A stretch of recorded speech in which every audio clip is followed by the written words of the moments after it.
Okay, this government shutdown is a bit much.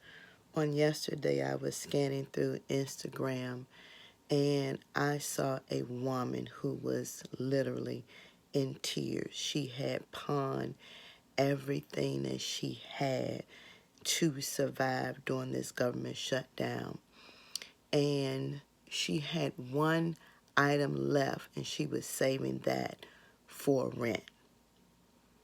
And it broke my heart to see, a grown woman who has a job that pays and provides to take care her needs, her utilities, her car note, car insurance, her rent, or whether it be mortgage or school care or car fare for your kids to get to school, groceries, whatever it may be.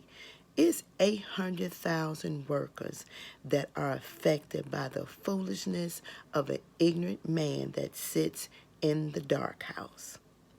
And it's sad when you campaign that you would get Mexico to pay for a wall, and now you want the American citizens to pay for a wall, and we're saying no. So, because you're having temper tantrums, people are about to be evicted from their homes. They're about to be evicted from their apartments. Section 8 people are about to be evicted because some landlords is not going to understand the predicament people are in. You're creating hardships for a family, unnecessary hardships for a family, for foolishness. And you don't care. And then for you to say you can go dog walk or you can find something to do, it does not equate to the money that they make to sustain them in life, to live. Yet, every Republican that go along with the foolishness that you have made a decision to do, even Mitch McConnell, he's just as guilty. And you get to go home in your lovely bed and have not a care in the world. You have stole, you have lied, you have manipulated, and you have deceived people. But yet your family is not affected. They're not going hungry. They're not pawning their goods, and you don't care. And I think it's very stupid and ignorant of anybody who goes along with this madness that this madman is doing. Now, the flip side to this is sad.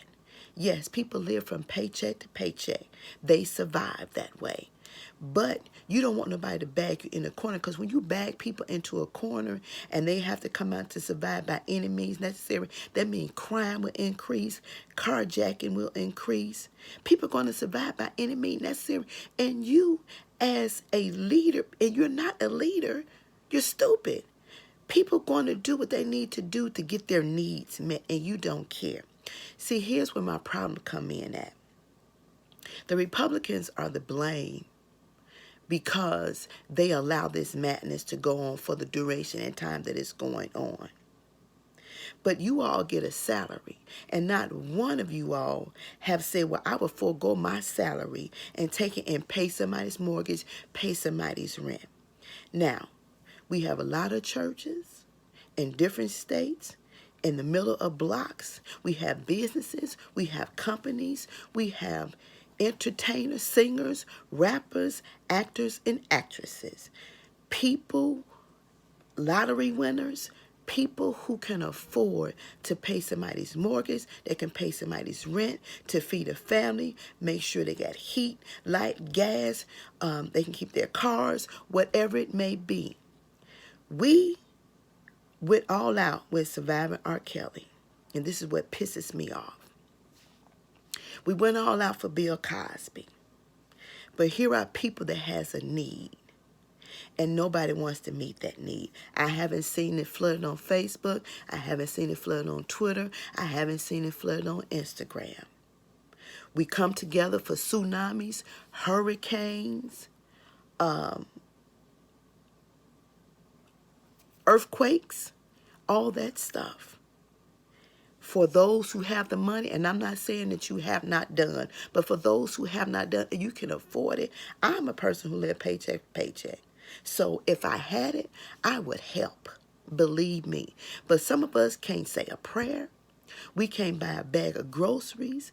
We can't pay a light bill. We can't pay a gas bill. And it's not that hard to do. This is where the rubber meets the road. And for those who call ourselves Christians, this is where we need to step up, stand up, and step out and help somebody. This is ridiculous. We need to hold every elected official accountable. And for those who's running for office and they haven't said a word, then you need to question their integrity, their morals, and their values. This is going too far, and it needs to stop. Democrats, hold your ground, but you also can do something too, because y'all can sacrifice some of your salary to help somebody, to pay a mortgage. All you need people, government workers, to do is provide their ID. And if they have a need, let's meet the need. What is wrong with this picture? We scream and yell about everything except for the stuff that we need to scream and yell about. And it just angers me to know that these people out here suffering. They're pawning cars. They're pawning their jewelry. They're pawning everything to survive. And this ignorant asshole gets on TV, on Twitter, and on Instagram like somebody really give a flying fart about your comments when people are struggling. They have a need that's not being met. And you go home to your penthouse, to the dark house, and you get in your bed with ease. You're not struggling for a meal. You're not struggling to pay a light bill, a gas bill, a car note, a mortgage, or rent. And it's okay for you. And if we don't see a problem with that, then shame on you. That's all I got to say.